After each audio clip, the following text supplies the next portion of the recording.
दोस्तों, स्वागत है आपका अपने न्यूज़ चैनल अपना देश न्यूज़ चैनल में। Good morning. वैसे आज की मुख्य खबरें। राजधानी दिल्ली में पिछले 24 घंटे में 1024 नए केस सामने आए हैं, जो एक दिन में सबसे ज़्यादा है। इसी के साथ राजधानी में कोरोना से संक्रमित लोगों की संख्या 16,281 हो गई है। पिछले कुछ दिनों से संक्रमण से पीड़ित मरीजों की संख्या में रोज़ नई रिकॉर्ड बनता जा रहा है। जिस प्रकार गुरुवार को संक्रमण की पुष्टि की गई है, उनके अनुसार दिल्ली में औसतन हर घंटे 42 लोग इस संक्रमण के गिरफ्त में आ रहे हैं। पॉजिटिव मरीजों के मामले में दिल्ली अब देश में तीसरे स्थान पर, गुजरात को पीछे छोड़ा। दिल्ली में अब तक कुल 1,91,80,977 सैंपल की जांच की जा चुकी है। बुधवार तक दिल्ली में 1,84,362 सैंपल की जांच की गई थी। कितने सैंपल में संक्रमण पाया जा रहा है, इस पर गौर करें तो बुधवार को कुल 5,783 सैंपल की जांच की गई। इनमें से 792 सैंपल पॉजिटिव पाए गए। कुछ सैंपल का 13.69% पॉजिटिव पाया गया, लेकिन गुरुवार को 7,615 सैंपल की जांच की गई, यानी कि 1,832 सैंपल ज़्यादा की जांच की गई, जिसमें से कुल 1,024 पॉजिटिव पाए गए। अगर बुधवार की तुलना करें तो 0.25% सैंपल पॉजिटिव में कमी दर्ज हुई है। ये कहा जा रहा है कि गुरुवार को दिल्ली में संक्रमितों की संख्या इसलिए ज़्यादा हुई क्योंकि 7,000 से ज़्यादा सैंपल की रिपोर्ट आई थी। दोस्तों, पैसे अब अगली खबर। हरियाणा गृह मंत्री अनिल विज के बॉर्डर सील के आदेश होते ही शुक्रवार सुबह से फिर दिल्ली से लगी सभी बॉर्डर पर परेशानी बढ़ने वाली है। अब काफ़ी संख्या में निजी कंपनी के लोग साइबर सिटी आ रहे हैं, लेकिन बॉर्डर सील होने की इन्हें रोकने जाने पर जाम से भी जूझना पड़ रहा है।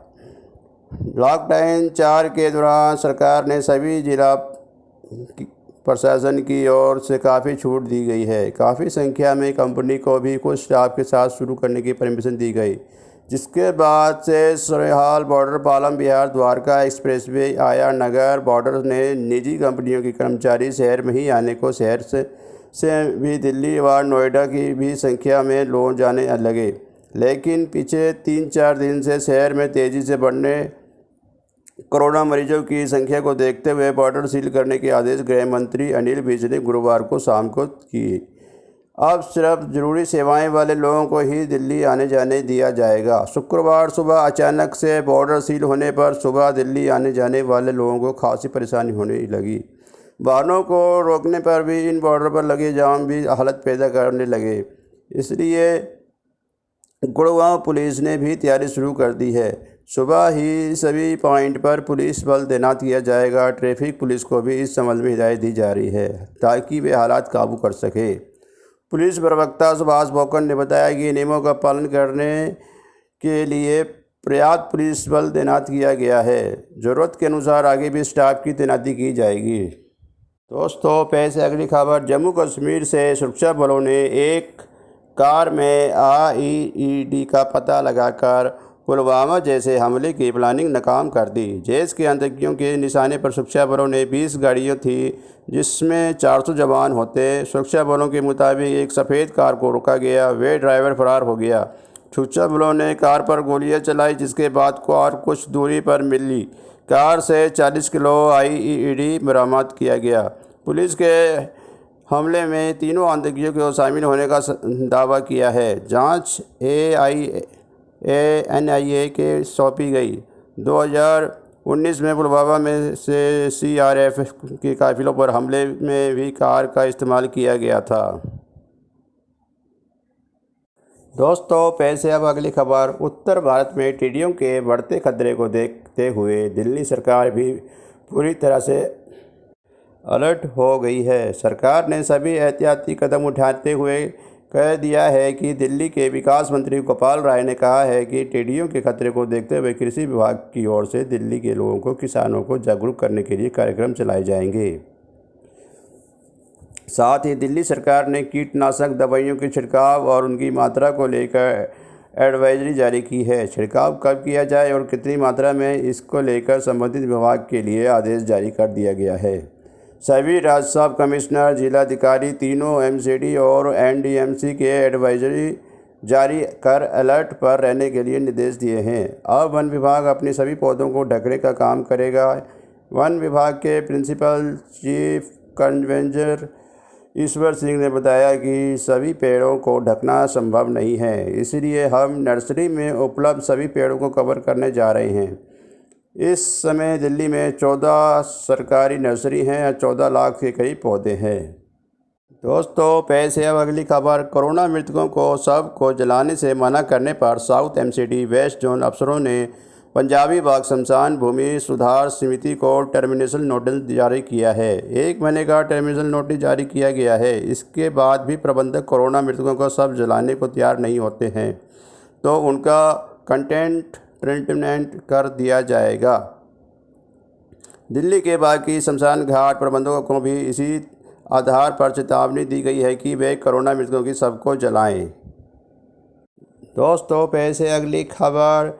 गर्मी बढ़ने के साथ ही पानी पर राजनीति भी तेज हो गई है। बीजेपी का आरोप है कि लोगों को पानी फ्री मिलना तो दूर, उल्टे पैसे देकर पानी खरीदना पड़ रहा है। आप नेताओं और विधायकों की टैंकर माफिया के साथ मिलीभगत का आरोप लगाते हुए बीजेपी ने मुख्यमंत्री से पूछा है कि वे दिल्ली की जनता को बताएं कि टैंकर माफिया और उनसे जुड़े आम आदमी पार्टी के लोगों के खिलाफ उनकी सरकार क्या कार्रवाई कर रही है। तो पेश है अगली खबर। आनंद विहार इलाके में गुरुवार दोपहर एक इमारत में आग लगने से हड़कंप मच गया। आग इमारत की दूसरी और तीसरी मंजिल पर लगी थी। हालांकि समय रहते इस इमारत में रह रहे लोग बाहर निकल आए, लेकिन इमारत के कुछ हिस्से को उससे रखे सामान की जरूरत भी भारी नुकसान पहुंचा। आग की वजह अभी साफ नहीं हो पाई है, लेकिन शॉर्ट सर्किट की आशंका जताई जा रही है। दमकल विभाग के अधिकारियों ने बताया कि गुरुवार को दोपहर 12:27 बजे फायर ब्रिगेड को कंट्रोल रूम में कॉल किया। आनंद विहार इलाके में पुष्पांजलि हॉस्पिटल के पास एक घर में आग लग गई है। दोस्तों, पेश है अगली खबर। कल्याणपुरी इलाके में रंजिश में बाइक सवार बदमाशों ने एक बिल्डर की फैमिली पर फायरिंग कर दी। गनीमत रही कि गोली किसी को लगी नहीं। वारदात के दौरान आरोपियों ने बिल्डर की मां की कनपटी पर पिस्तौल भी लगा दी, लेकिन भीड़ को अपनी ओर आता देख आरोपी फरार हो गए। दिल्ली सरकार के लगाए गए सीसीटीवी कैमरे में वारदात कैद हो गई है। पुलिस ने मुकदमा दर्ज कर लिया है। आरोपी सलमान, उसके भाई सोनू, दोस्त सागर और गुलशन की तलाश शुरू की गई है। दोस्तों, पेश है अगली खबरें। एनडीएमसी के मुख्यालय पालिका केंद्र में पिछले एक हफ्ते के दौरान एक के बाद एक कोरोना के कई केस सामने आने से हड़कंप है। खासकर बुधवार को 3-4 मामले सामने आने के बाद पहले से सिर्फ पालिका केंद्र की 6ठी मंजिल को सील किया गया था, लेकिन फिर रात को 2 और मामले आने के बाद गुरुवार सुबह पूरे मुख्यालय को ही सील कर दिया। इसके अलावा शहीद भगत सिंह पैलेस स्थित एनडीएमसी के एक अन्य दफ्तर को भी बंद कर दिया गया है। इन दोनों दफ्तरों की अच्छी तरह सैनिटाइज करने के बाद ही खोला जाएगा। तब तक सभी अधिकारियों और कर्मचारियों को घर से ही काम करने के लिए कहा गया है। चूँकि शनिवार और रविवार को एनडीएमसी में छुट्टी रहती है, ऐसे में देखा जाए तो अगर अगले 4 दिन तक पालिका केंद्र बंद रहेगा और सोमवार को ही खुलेगा। तो पैसे अगली खबरें। दिल्ली के बाज़ारों में दुकानें खोलने का समय बढ़ाया जा सकता है। दुकानदार शाम के समय को बढ़ाने की मांग कर रहे हैं, क्योंकि गर्मी के चलते इस समय दोपहर में ग्राहक ना के बराबर आ रहे हैं। दिल्ली सरकार के सूत्रों का कहना है कि सरकार के पास व्यापारिक संगठनों की ओर से समय बढ़ाने की मांग आ रही है और सरकार इस पर विचार कर रही है। अभी दुकानें 7 बजे तक खुल सकती हैं, लेकिन दुकानदार शाम को 5 बजे से ही दुकानें बंद करने की तैयारी करने लगते हैं। सरकार के सूत्रों का कहना है कि व्यापारियों की समस्या भी जायज़ है और सरकार निश्चित तौर उनकी मांगों पर विचार करेगी। सूत्र ये भी बता रहे हैं कि दिल्ली सरकार आर्थिक गतिविधियों को लेकर अड़चनों को कम से कम करना चाहती है। सरकार मेट्रो चलाने के पक्ष में भी है, लेकिन लोगों के आने जाने में आसानी हो। दिल्ली यूनिवर्सिटी के स्टूडेंट्स लगातार पीजी मालिक पर आरोप लगा रहे हैं कि किराया ना देने पर उन्हें बाहर निकालने का दबाव बनाया जा रहा है।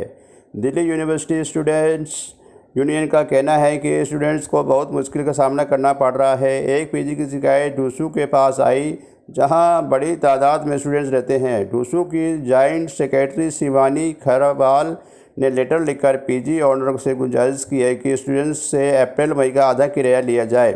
स्टूडेंट्स को जून के पहले हफ्ते तक का वक्त दिया जाए ताकि वे अपना सामान ले जा सके। अगर ओनर कुछ नहीं कर सकते हैं तो उनके आसपास पीजी का ऑप्शंस दे और जब तक वे अपने घरों से ना आए उनका सामान सुरक्षित एक कमरे में रखा जाए। कुछ स्टूडेंट्स यहाँ नहीं हैं, फिर भी उनके सामान ले जाकर पीजी खाली करने को कहा जा रहा है। डूसू का कहना है कि स्टूडेंट्स ने 20 से 50,000 रुपये सिक्योरिटी मनी भी दी है, फिर भी उन्हें परेशान किया जा रहा है। हालांकि पीजी ओनर्स का कहना है कि स्टूडेंट्स ने दो महीने से किराया नहीं दिया है, मगर कुछ स्टूडेंट्स का कहना है कि उन्हें बाद में किराया देने को कहा है, मगर फिर भी मकान मालिक नहीं मान रहे। दोस्तों, पैसे अगली खबर। लॉकडाउन के बीच गांधीनगर की 3 मार्केट एसोसिएशन ने किराएदारों को किराए में छूट देने का फैसला लिया है। एसोसिएशन के इस फैसले से मार्केट के कई हज़ार छोटे बड़े कारोबारियों को लाभ मिलेगा। एसोसिएशन के इस फैसले के बाद दुकानदारों ने राहत की सांस ली है। लॉकडाउन के बीच 19 मई से दिल्ली सरकार ने सभी मार्केट को ऑड इवन फरवरी में दुकानें खोलने की इजाज़त दी है। गांधीनगर मार्केट में फ़िलहाल व्यापार की स्थिति बेहद चिंताजनक है, क्योंकि बाहर के व्यापारी के आने जाने का कोई साधन नहीं है। बस और ट्रक सब बंद हैं। इस वजह से गांधीनगर स्थित दिल्ली के अन्य बड़ी मार्केट फ़िलहाल बंद ही है। स्थिति पूरी तरह नॉर्मल होने में अभी समय लगेगा। मार्केट में लॉकडाउन और व्यापार से में भारी मंदी के कारण सभी व्यापारी बहुत परेशान हैं। ज़्यादा परेशानी में वे कारोबार ही जिन्होंने अपना कारोबार करने के लिए दुकान किराए पर ले रखी है। इनका रेंट मार्केट रेट के हिसाब से होता है। ऐसे कारोबारियों की परेशानी को देखते हुए Ashok Bazar, Subhash road, Ramnagar market association प्रधान किसान गोयल देशराज मल्होत्रा और कमल कुमार बल्ली ने प्रॉपर्टी के मालिकों से सभी किराएदारों को किराए में छूट देने की अपील की है। एसोसिएशन के मुताबिक सभी प्रॉपर्टी मालिक इसके लिए तैयार है। दोस्तों, पेश है अगली खबर। कोरोना के संक्रमण को रोकने के लिए दिल्ली पुलिस ने पेट्रोल पंप और सीएनजी पंप के लिए एडवाइजरी जारी की है कि इस एडवाइजरी के तहत पंप के कर्मचारी काम के दौरान तंबाकू नहीं खाएंगे। साथ ही भिखारियों को भी पंप पर जाने से रोका जाएगा, जिससे वे गाड़ी वाले से भीख मांगने ना जा पहुँचे। लोकल पुलिस के निर्देश मिले हैं कि इनका सख्ती से पालन करवाया जाए। इससे सोशल डिस्टेंसिंग और मास्क जैसे जरूरी उपायों के अलावा ये भी लिखा है कि लोकल पुलिस उनके तंबाकू खाने पर प्रतिबंध लगाए। तंबाकू खाने के बाद वो इधर उधर थूकेंगे, ऐसे में कोरोना वायरस फैल सकता है। इसके साथ ही एडवाइजरी में लिखा है कि प्राइवेट मार्शल लगाए जा तो पेट्रोल पंप या सीएनजी पंप पर भिखारियों को भी एंट्री बंद करवाएं। दोस्तों, पैसे अगली खबर। उड़ीसा के एक युवा जोड़े ने अहमदाबाद से लौटने के बाद यहां क्वारंटीन सेंटर में शादी रचा ली है। दोनों इस साल जनवरी में अपने अपने घर से भाग गए थे। पूरी जिले से सगाड़ा गांव के 19 साल के सौरभ दास और उसी गांव के पिंकी दास रानी दास ने 14 दिन की क्वारंटीन के बाद क्वारंटीन सेंटर में ही शादी रचा ली। दोस्तों, पैसे अब अगली खबरें। छोटे उद्योगों और कारोबारियों के बाद अब सरकार हॉस्पिटलिटी, सिविल एविएशन और रियल एस्टेट के लिए क्रेडिट गारंटी स्कीम लाने की तैयारी में है। इससे इन सेक्टरों को आसानी से लोन मिल सकेगा। इस बारे में योजना के वित्त मंत्रालय और नीति आयोग अंतिम रूप दे रहे हैं। इसमें यह तय किया जा रहा है कि सेक्टरों की कंपनियों को कारोबार के हिसाब से कितना लोन दिया जाए और सरकार लोन कितने हिस्से की गारंटी ले। एक अधिकारी ने कहा है कि इन तीनों सेक्टरों का राहत पैकेज में कुछ दिया नहीं गया है।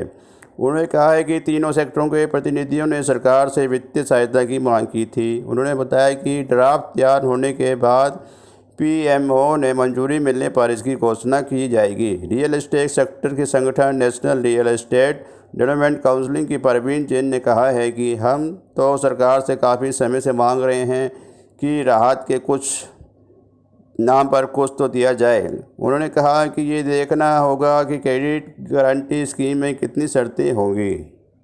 दोस्तों, पैसे अगली खबर। कोरोना संकट और लंबे लॉकडाउन से भारत को भारी नुकसान होने जा रहा है। हाल के अनुमान इसी को संकेत करते हैं कि अभी तक इस बात को लेकर बहस जारी था कि सरकार की ओर से प्रधानमंत्री ने लॉकडाउन 1 में जान है तो जहान है का नारा दिया। उसके बाद जान भी जहान भी के मंत्र से इस कठिन चुनौती के बीच बैलेंस बनाने की कोशिश की। लेकिन नए आंकड़े बताते हैं कि भले ही हमें लॉकडाउन के जरिए बहुत सी जानें बचा ली हो, जहान तो तौर पर हमारी भारी कुर्बानी देने जा रहे हैं। इस कुर्बानी की कीमत का सही पता हमें आगे चलकर ही लगेगा। मुमकिन है कि वे कीमत आर्थिक तंगी की नहीं, बहुत सारी जानों के रूप में भी हो, जिन्हें ज़्यादा शायद हम कभी गिन नहीं पाएंगे। बहुत मुमकिन है कि आगे चलकर हम इस नतीजे पर पहुँचे कि संक्रमण के रोक के लिए लॉकडाउन 1 तो ज़रूरी था, लेकिन फिर इसका बार बार विस्तार हमें दूसरी खाई में ढकेलता गया। इस वक्त भारत बेरोजगारी की अभूतपूर्व मिसाल पेश कर रहा है। CMI के आंकड़ों के मुताबिक बेरोजगारी दर 24% से ऊपर है। करीब 10 करोड़ लोग बेरोजगार हैं। अगर आप एक परिवार में कम से कम 5 सदस्य भी माने तो करीब आधी आबादी रोजगार और कमाई के नुकसान की तकलीफ झेल रही है। आर्थिक, सामाजिक और मानसिक तौर पर इसके असर पूरा दर्ज कर पाना नामुमकिन है, लेकिन वे काफ़ी गहरा और डरावना होगा। तो पैसे अगली खबर। मुकेश अंबानी की जियो प्लेटफॉर्म में फेसबुक और कुछ अमेरिकी प्राइवेट इक्विटी कंपनी की ओर से $10 अरब से अधिक निवेश आने के बाद अब वोडाफोन आइडिया को गूगल का साथ मिल सकता है। सूत्रों का कहना है कि गूगल इस दूरसंचार कंपनी में निवेश की संभावना खंगाल रही है। इस तरह भारतीय दूरसंचार क्षेत्र में फेसबुक और गूगल के मुकाबले की ज़मीन बन सकती है। इस बीच एक सूत्र ने बताया कि जियो प्लेटफॉर्म का कुछ और स्टेक बेचा जा सकता है। इस बार निवेश के लिए अबू धाबी की सरकारी इन्वेस्टर मुबादला इन्वेस्टमेंट कंपनी बातचीत कर रही है। बताया जा रहा है कि वोडाफोन आइडिया में गूगल करीब 5% हिस्सेदारी खरीद सकती है। ये संभावित डील वोडाफोन आइडिया के लिए काफ़ी अहम है। दोस्तों, पैसे अगली खबर। भारत से विनम्रतापूर्वक अमेरिकी प्रेसिडेंट डोनाल्ड ट्रंप की ओर से चीन के साथ सीमा विवाद के समाधान के लिए दोनों देश के बीच मध्यस्थता के ऑफर को खारिज कर दिया है। विदेश मंत्रालय के गुरुवार को बयान जारी करके कहा कि चीन के साथ सीमा विवाद को शांतिपूर्ण ढंग से हल कर लिए वहां की सरकार के साथ बातचीत चल रही है। विदेश मंत्रालयों के प्रवक्ता अनुराग श्रीवास्तव ने ऑनलाइन मीडिया ब्रीफिंग में सवालों के जवाब में कहा है कि इसका शांतिपूर्ण ढंग से समाधान करने के लिए चीनी पक्ष के साथ बातचीत कर रहे हैं। भारत और चीन के बीच तनावपूर्ण सीमा गतिरोध के बीच ट्रंप ने बुधवार को कहा था कि वे दोनों देश के बीच तनाव कम करने के लिए तैयार हैं और मध्यस्थता करने में सक्षम हैं। लद्दाख में भारत और चीन के सैनिकों के बीच गतिरोध को मंत्रालय ने कहा है कि हमारे सेना सैनिकों ने सीमा प्रबंधन के प्रति बहुत जिम्मेदारी रुख अपनाया है। हमने बातचीत के माध्यम से सीमा मुद्दों को हल करने के लिए सैन्य और राजनीतिक स्तरों पर सिस्टम स्थापित किया है। समस्या को सुलझाने के लिए चीन के साथ द्विपक्षीय समझौते में ही गई प्रक्रिया को भारतीय सैनिक सख्ती से पालन कर रहे हैं। ट्रंप ने एक ट्वीट में कहा था, हमने भारत और चीन दोनों को सूचित किया है कि अमेरिका उसके साथ इस समय जोर पकड़ रही सीमा विवाद में मध्यस्थता करने के लिए तैयार है, इच्छुक और सक्षम है। दोस्तों, वैसे अगली खबर। लॉकडाउन के कारण बद्रीनाथ धाम में भले ही तीर्थयात्रियों की कमी से सन्नाटा पसरा है, लेकिन तुलसी की सुगंध यहाँ चारों ओर महक रही है। बद्रीनाथ में भगवान के अभिषेक, बाल भोग, राजभोग व अन्य सभी आरतियों व पूजा में तुलसी का प्रमुख रूप से उपयोग किया जाता है। श्रद्धालुओं के अभाव में तुलसी की माला बनाकर बेचने वाले तुलसी के पत्ते नहीं तोड़ रहे। कपाट खुलने पर श्रद्धालु प्रतिदिन भगवान के 5000 से अधिक तुलसी मालाएं रोज़ चढ़ाते थे। इसके करीब 200 हेक्टेयर क्षेत्र में तुलसी महक रही है। फलों के सुगंध भी हर तरफ फैली हुई है। यहाँ के टंगड़ी गांव के लोग तुलसी की मालाओं को बनाकर बेचकर आजीविका चलाते हैं। इस काम के यहाँ 1000 से अधिक परिवार की रोजी रोटी चलती है। दोस्तों, पैसे अगली खबर। 1 जून से शुरू होने वाली मेल एक्सप्रेस टाइप की 200 स्पेशल ट्रेनें और पहले से चल रही 30 यात्री स्पेशल ट्रेनों के स्टेशन में 30 दिन की बजाय अब 120 दिन पहले से ही हो सकेगा। रेलवे बोर्ड का ये संशोधन 31 मई से लागू होगा। संशोधन में इन ट्रेनों में पार्सल और सामान भी बुकिंग हो सकेगी। इसके अलावा करंट बुकिंग, रोड साइड पड़ने वाले स्टेशनों के लिए सीटों का तत्काल कोटा आवंटन जैसे नियम नियमित ट्रेनों के टाइम टेबल के मुताबिक ही होगी। ट्रेन में आने वाले यात्रियों को भी क्वारंटीन। वहीं यूपी के प्रमुख सचिव स्वास्थ्य अमित मोहन प्रसाद ने कहा है कि 1 जून से शुरू हो रही ट्रेनों में आने जाने वाले यात्रियों के लिए कोविड प्रोटोकॉल जारी किया जाएगा। जिस तरह से फ्लाइट से आने जाने वाले को नियम कायदे तय किए गए हैं, वे प्रक्रिया यहाँ भी अपनाई जाएगी। उन्होंने कहा है कि अगर कोई कम समय के लिए यूपी आ रहा है तो उसे क्वारंटीन होने की ज़रूरत नहीं होगी, लेकिन उसे शासन को अपनी यात्रा का ब्यौरा देना होगा। कोई यूपी रहने आ रहा है तो उसे 14 दिन के लिए होम क्वारंटीन किया जाएगा। हालांकि 6 दिन बाद टेस्ट कराकर रिपोर्ट के आधार पर उसे क्वारंटीन से बाहर होने की असहूलियत दी जाएगी। जल्द ही इसका पूरा ब्यौरा जारी किया जाएगा। दोस्तों, पैसे अगली खबर। कोरोना संकट के चलते गरीबों, मजदूरों और MSME क्षेत्र पर पड़ी आर्थिक मार के मद्देनज़र कांग्रेस ने गुरुवार को उनकी वित्तीय मदद के लिए स्पीक अप इंडिया अभियान चलाया। इसके तहत कांग्रेस अध्यक्ष सोनिया गांधी, पूर्व अध्यक्ष राहुल गांधी व कांग्रेस महासचिव प्रियंका गांधी ने वीडियो संदेश के जरिए आर्थिक मदद की अपील की। अपने संदेश में देश की मौजूदा स्थिति पर सरकार का ध्यान दिलाते हुए सोनिया गांधी ने कहा कि मजदूरों को मुफ्त परिवहन सेवा मुहैया कराई जाए, साथ ही गरीब परिवारों को सूक्ष्म, छोटे और मध्यम उद्योगों को तत्काल वित्तीय मदद की जाए। उन्होंने सरकार से अपील की है कि मनरेगा के तहत 200 कामकाजी दिनों के जॉब गारंटी सुनिश्चित करे और सभी जरूरतमंदों के लिए राशन का प्रबंध करे। सोनिया गांधी ने कहा है कि हर परिवार को 6 महीने तक 7,500 रुपये प्रति माह सीधे नकद भुगतान करें। अगली खबर। गर्मी के प्रचंड रूप को देखते हुए अब रेलवे श्रमिक स्पेशल ट्रेनों में एक के बजाय हर प्रवासी मजदूरों को 2-2 बोतल पानी मुहैया कराया जाएगा। इस सिलसिले में रेलवे एक आदेश जारी कर रहा है कि दरअसल गर्मी के कारण प्रवासी मजदूर लगातार शिकायतें कर रहे हैं कि उन्हें पानी नहीं मिल रहा है, या तो पानी दिया जा रहा है तो वे नहीं पूरा नहीं पड़ रहा है। श्रमिक ट्रेनों के रूटों के बदलाव के कारण कई ट्रेनें कई गुना ज़्यादा समय तक मंजिल तक पहुंच रही हैं। इसके कारण पानी से बेहद कमी पड़ रही है। हालांकि रेलवे की ओर से कहा जा रहा है कि अब रूट डाइवर्जन की समस्या को हल कर दिया गया है, लेकिन अभी भी कई रूटों पर ट्रेनें लेट चलने की शिकायत आ रही है। कई स्टेशनों पर ये घटनाएं भी सामने आई हैं कि जब ट्रेन रुकते ही प्रवासी मजदूरों ने पानी लूट लिया हो। दोस्तों, अब पैसे अंत में कोरोना अपडेट। देश में अब तक 1,58,333 मामले आ चुके हैं, जिसमें 4,531 अब तक मौत हो चुकी है और 67,691 लोग ठीक हो चुके हैं। नए मरीज 6,566 आए हैं। पूरी दुनिया में 58.7 लाख कुल मामले अब तक आए हैं, जिसमें 3.57 लाख मौतें अब तक बीमारी से हो चुकी हैं और 98,024 घंटों में नए मरीज आए हैं, जिसमें 25.1 लाख ठीक हो चुके हैं अब तक। दोस्तों, पेश है अब मौसम की जानकारी। 1 जून को केरल पहुंचेगा मानसून। मौसम विभाग ने कहा है कि दक्षिण पश्चिम मानसून 1 जून को केरल पहुंच सकता है। बता दें कि इससे पहले मौसम विभाग ने 6 जून को मानसून के केरल पहुंचने का अनुमान लगाया था। दोस्तों, अब न्यूज़ समाप्त होती है। पेश है आज की कविता। पेश है माखनलाल चतुर्वेदी की मशहूर कविता।